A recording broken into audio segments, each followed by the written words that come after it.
Sharplin, ladies and gentlemen, with You're the Reason, and Tom's going to come over and join Ray and I on the couch, and Ray is in his new pink jacket, although I would say watermelon in your honour.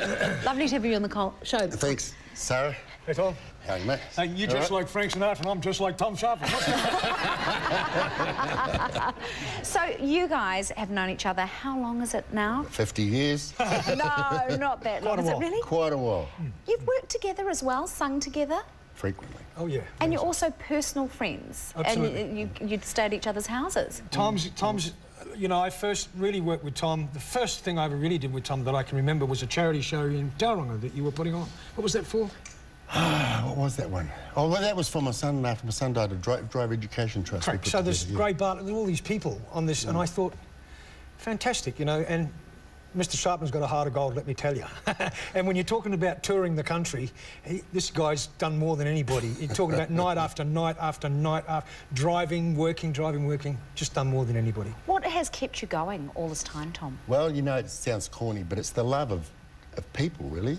You know, when you sing and entertain, you put smiles on strangers' faces, and you become sort of friends with strangers for a while, and that's one of the great energy things about singing, just that you make strangers smile.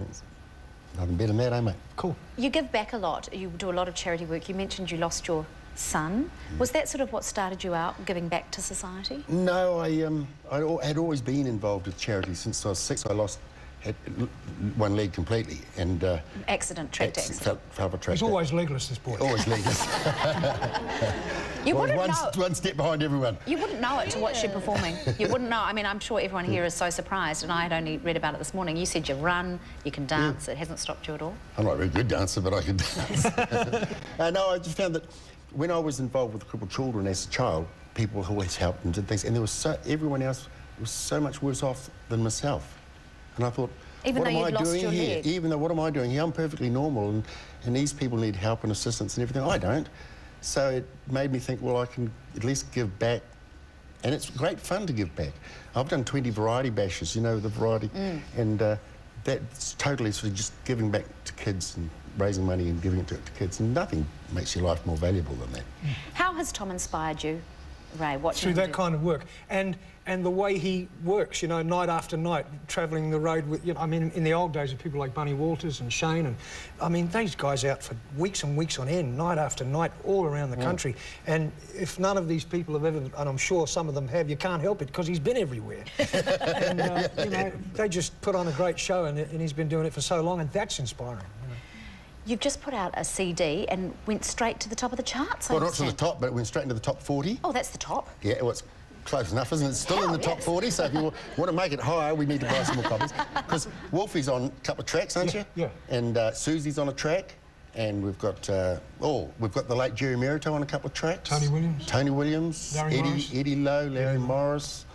And it's a great album. It's a real Kiwi album too. It's all about Kiwi songs that, like that last one, The Reasons, real party songs from way back. You know, real songs that we sit round to the fireplace and open a couple of beers, and they'd start. Well, I was too young, but you know, and they'd sing these songs at a party. You were never too young. Parties. Who are your audiences, Ray and Tom, when you go around the country now? Is it sort of the old timers, or are you getting? Absolutely. It's not that they've grown up with us, our audiences. Absolutely. I mean, I find that my audiences now are probably all over 50. I mean, of course, you always get a younger group, but by and large, they're over 50, you know. And when I go out and say, I'm on the pension, you know, they all go, hooray! And I go, okay. You know, forget about Big Wednesday, it's Super Tuesday, and they're know what I mean, eh? What was it like when you worked together professionally? Always good fun. Oh, look, one of the biggest buzzes I got out of working one night was at the AATS Centre in Auckland with Susie and you, and we were doing a show. Don't know if you recall this, and I went on and I was doing my bit and everything, and I turned around to the side of the stage, and here's you and Suzanne standing beside the stage with a big smile, just enjoying what I was doing. Now, to me, that was just one moment I'll never forget, to see two of my heroes digging what I was doing. It was just fantastic. And this rock and roll, you know, when you work with Tom, I'm going back to my roots, and you're singing rock and roll, you know, it's great, good fun.